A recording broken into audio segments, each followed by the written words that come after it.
So what do you do now at ABC? What kind of research, and what are some sample projects? The bulk of what my group does is custom research in support of our sales efforts. So it's separate from, there are other groups here who actually work on the content, doing talent testing or pilot testing.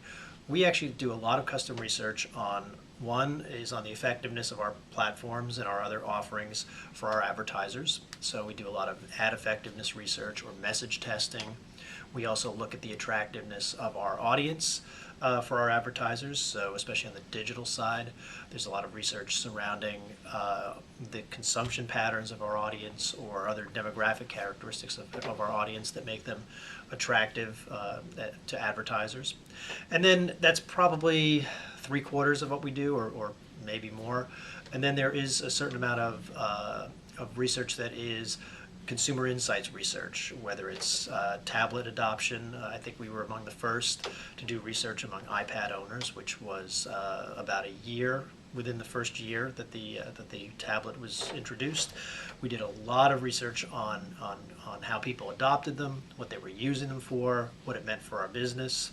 That's a pretty common kind of thing that we do. We are now looking at other platforms that people use our content on, whether it's VOD and how that fits into their viewing options. We were really early with DVR research as well. So a lot of it is also that kind of consumer insights, technology adoption, but always with an eye toward what does that mean for the business. Do you do trend studies on your early research on different platforms? Yeah, we definitely try to make sure that we go back and we revisit the DVR research that we did. Some of it actually predated my arrival here. There was research on DVRs in 2004 and 2005, which we repeated in 2006 and 2007, again, to find out, are people who adopt the technology later, do they behave a little bit differently? Do they use it more? Do they use it less?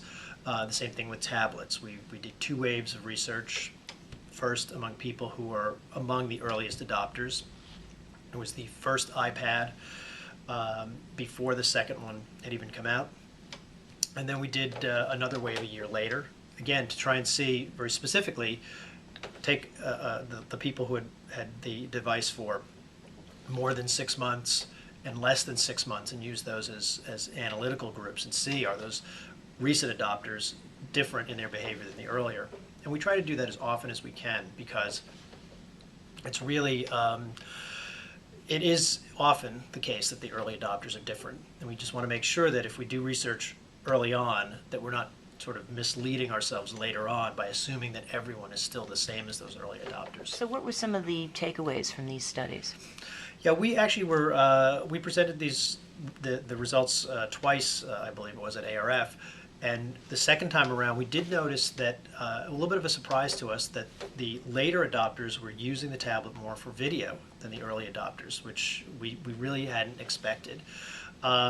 They were also slightly less excited about the device, in part because the early adopters were the ones who went out there and bought it, most of them themselves.